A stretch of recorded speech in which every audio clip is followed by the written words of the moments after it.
About a month ago, my brother forwarded me an Instagram Reels. It was about a course in a Buddhist monastery in Nepal. You live there, you meditate, you get fed, and you cannot use mobile phones. He sent it to me as part of the Reels exchange program when you share some travel ideas that are never going to happen. But here I am.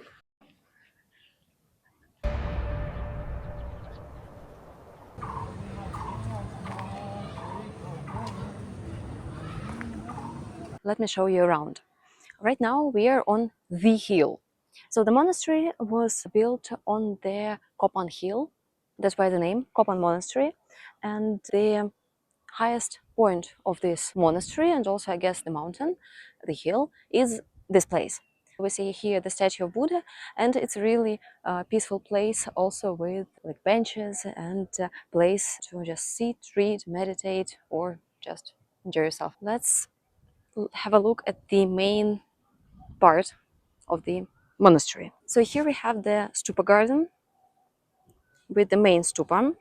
This is a smaller stupa, and that's a pretty lovely garden.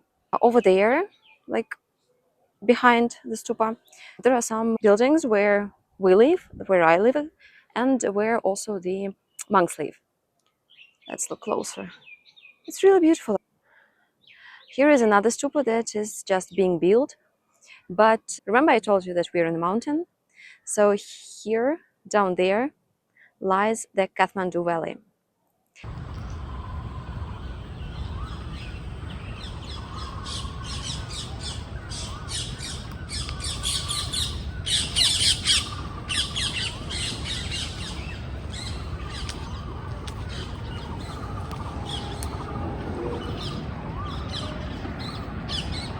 You can actually walk around the whole place, and from every spot you will get the really great view of the Kathmandu Valley, 360 degree.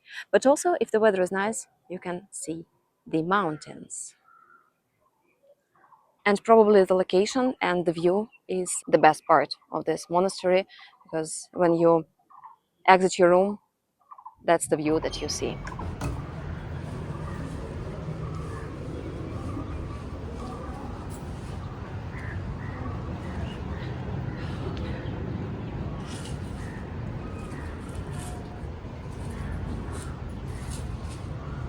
That's the backside of the main gompa. That's the place where we spend most of our time doing meditations and also listening to some talks, as they call it. But frankly speaking, it's more like a speech or a lecture. I'll explain more a little bit further. I guess this course, this experience, teaches you about expectations versus reality, or maybe some other lessons that I'm not yet understanding. Yeah, the course definitely wasn't what I expected, and that's why let's talk about expectations. When I found this course, actually I was not Googling that much because I got the idea and I was really stressed and tired at work. So I thought that this would be a great opportunity to just reset, to get some rest from social media, from constant work communication, emails, constant stressing, sometimes even working at midnight. That's not helpful. So this course seems like a great idea for this retreat. It's not retreat in the whole sense of this word, but like we can call it that. I googled something, so I found reviews about this course from 6 years ago. So apparently a lot of people and actually a lot of Westerners come here for this course. And I forgot to mention that this is just one of the courses that this monastery offers. There are some courses that are Buddhism oriented and they're teaching beginners about Buddhism. Mine is not so much, at least was not supposed to be so much about Buddhism, but the main subject of this course is get to know your mind. And for me, as a person who's been in therapy for years and who thinks that gets some idea of how to get to know your mind, but there's so much more to learn. I'm not religious, I'm not spiritual, but I'm curious about different religions, different cultures. I already found out a lot and learned a lot about Muslim culture, about Christian culture, obviously, Judaism. I thought that it's time for Buddhism as well. And as I mentioned, the Westerners come here regularly, and that's why I assumed that this whole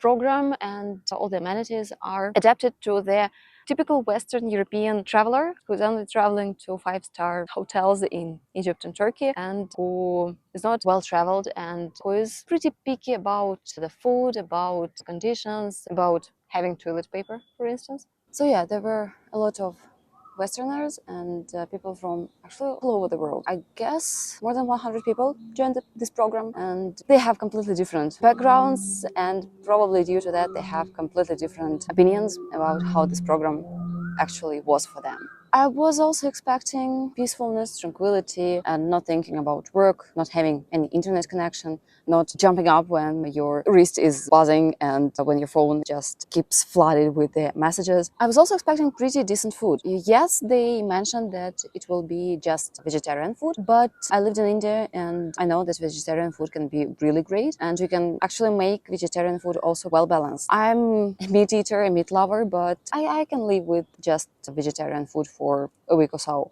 It's fine. So I was expecting some, maybe a little bit spicy, but also a bit adapted to European palate. So I was expecting pretty good food actually. And the fact that you don't need to think about what to cook, where to get groceries, then plan the whole cooking process, then plan your budget as well, and then plan your whole program. This everyday stressful things of just our routine. I was expecting not to experience that here, and especially when you have a structured program, when you have a specific time for food, for some activities, for some group discussions, so meditations. So if you have a strict list, you don't even need to think about how to plan your day, and like all that is just not anymore. It's all that is not bothering you anymore.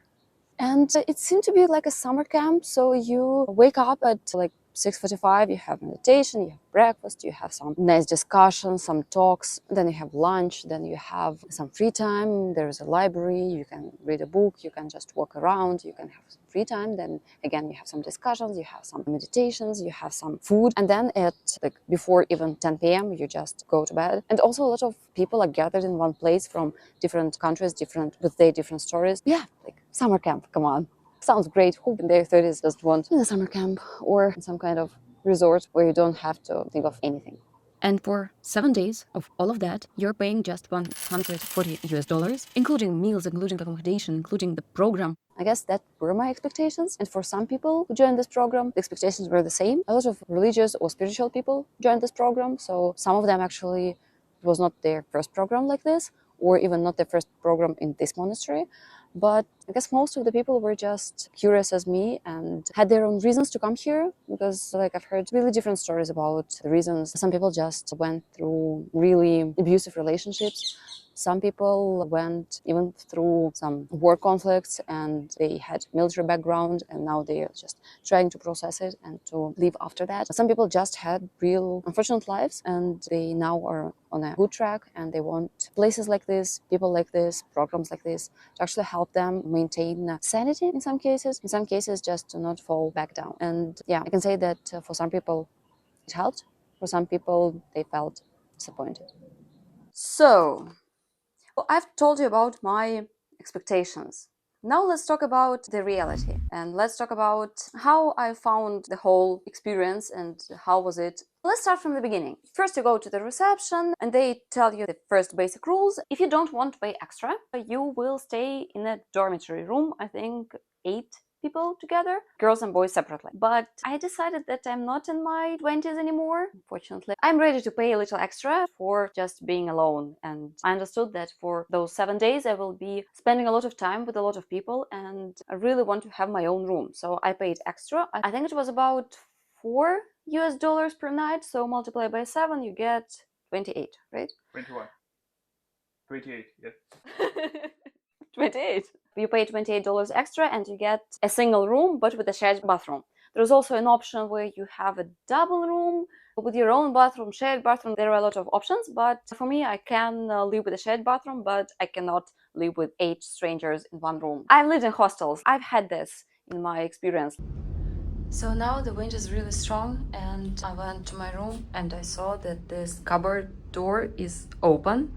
and I never opened it. I'm not using this, and it's opened, so I'm just okay. If you have seen any mystery movie, you should know that if something is magically opened, you need to study it, and then you will find some hidden compartment, and in this hidden compartment you will find the letter from the previous person who lived in this room. So I searched, like, I've seen those movies.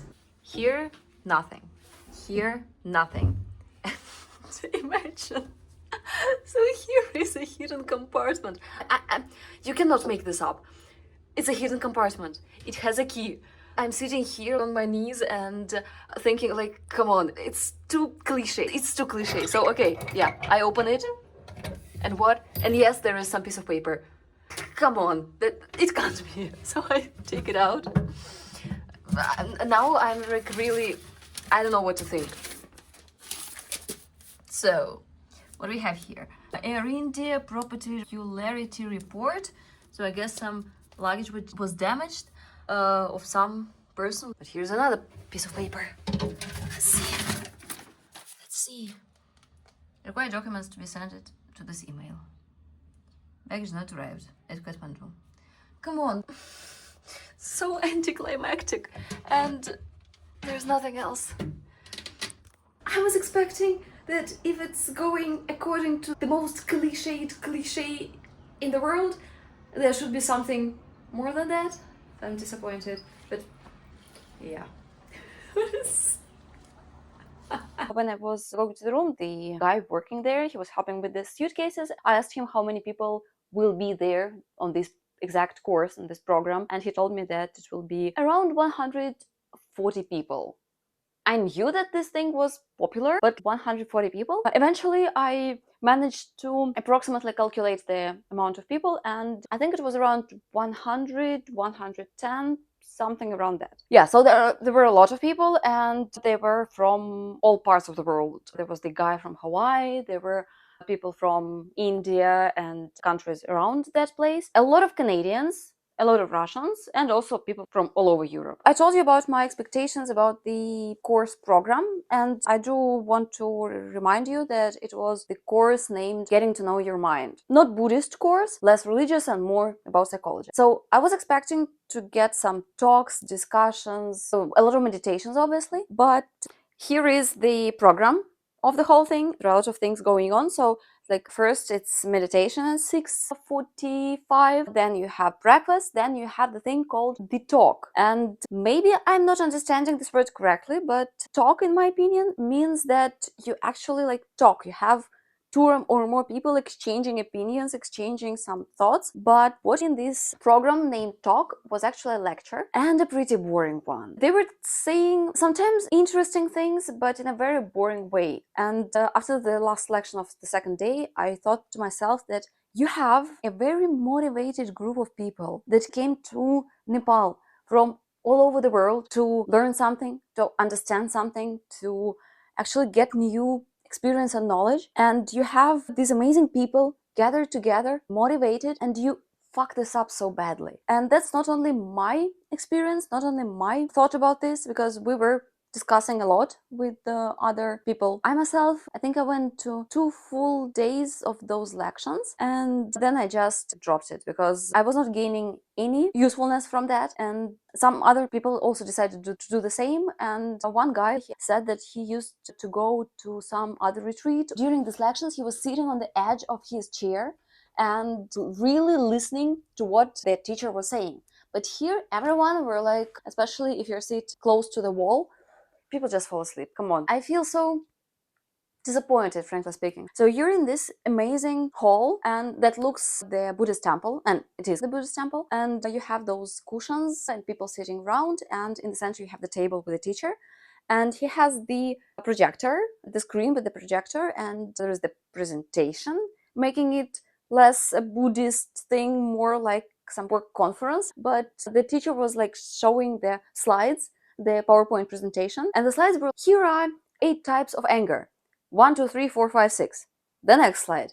6 types of, I don't know, depression, let's say. 1, 2, 3, 4, 5, 6. But you can imagine that when you're talking about things like, I don't know, anger, you can share some personal stories, you can share stories of other people, you can add more of yourself into this. They tried, but again, they failed. So you have just lists over lists. Come on, it's boring.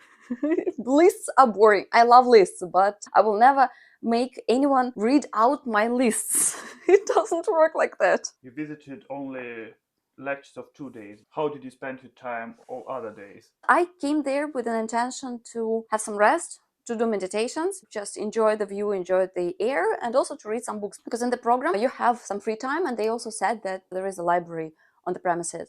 But they don't allow non-dharma books, not about Buddhism.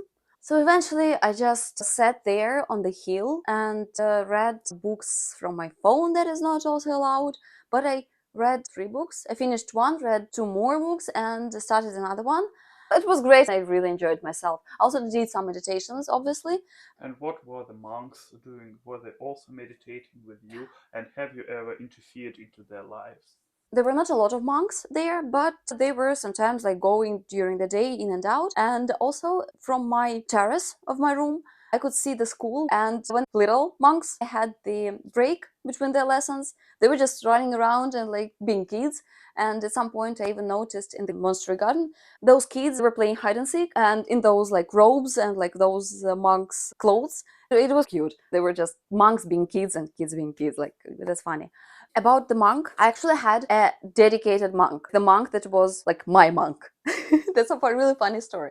I was sitting in those lectures, and you cannot use your phone, you cannot Google, and this means that if you have some questions that you normally would Google, you don't have this opportunity. And eventually I started writing down those questions. I had, give me a second, I had 24 of them.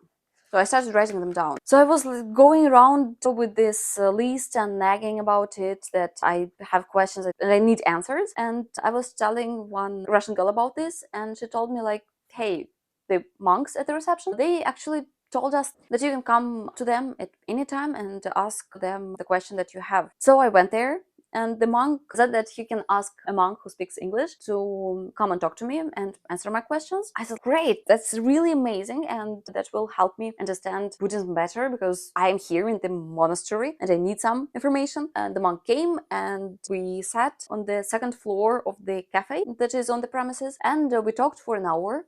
He didn't answer all of my questions, but gained more information than I gained throughout the several days that I was there. And this monk was really nice. When we sat to talk, I told him my questions might be silly and I really don't want to offend you, but I want you to tell me some answers and I want to understand. I'm coming from the point of curiosity and not trying to offend you.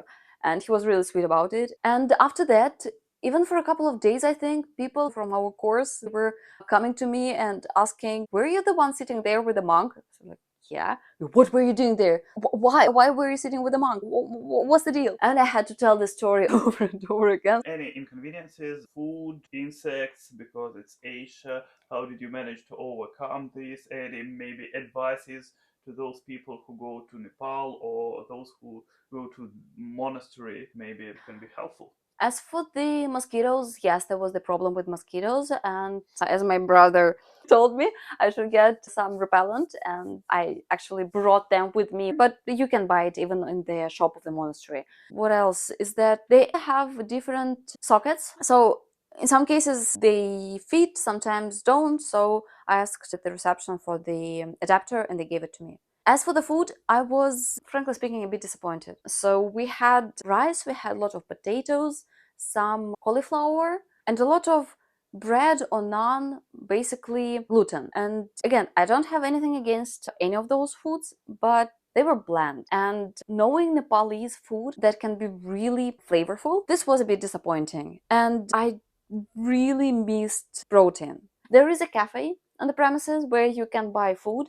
They also have vegetarian, but at least they have some momos that are Nepalese dumplings. They're really great. And they had also some food with cheese.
I told you that I skipped most of the lections, but I understood that in my daily life I have an opportunity to create some tranquility. Like I can switch off some podcasts that I'm listening to all the time.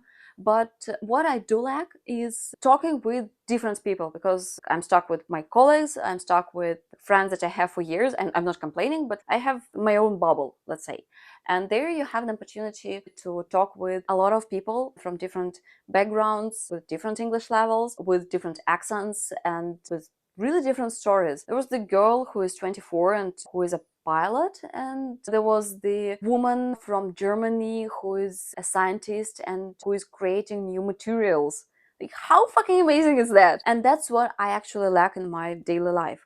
So for some people there, it was difficult to find some stillness, I'd say. We had some time when you are not allowed to talk, and this woman is very talkative. And she once said, "Hey, I was not speaking for quite some time here, and you know what? I had such great thoughts. Maybe sometimes I need to actually shut the fuck up." And we were bursting out laughing because, yeah, for some people really need to shut up.